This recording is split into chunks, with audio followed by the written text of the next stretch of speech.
दिन part time काम गरेको थियो 10 रुपैयाँ घण्टा 10 घण्टा गरियो आज चाहिँ 10 घण्टा गरेर चाहिँ अब गोजामा 100 युरो हालेर जाँदैछौँ। त्यतिखेर चाहिँ पार्ट टाइम जबमा क्रोएसियामा पाइयो भने पर आवर 10 युरो पे गर्छन् है।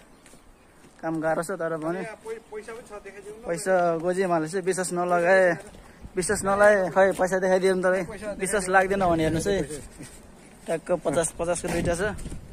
दाजुभाइले आज गोजामा नेपाली कति जति हाल्यो कति भन्दा 16000 नेपाली 16000 जति हाल्यो। लगभग हामी सबैले कति जति हाल्यो मतलब हामी 5 जना थियौँ नेपाली 5 जनाले 500 युरो 10 घण्टामा 80000 नेपाल लगभग 80000 यस्तो छ युरोपमा है क्रोएसियामा। तपाईँकोतिर कस्तो छ यसो कमेन्ट बक्समा लेख्नु होला। हाम्रो सोल्टी फेरि यहाँ चाहिँ सोल्टी यस्तै छ क्रोएसियाको गाउँ।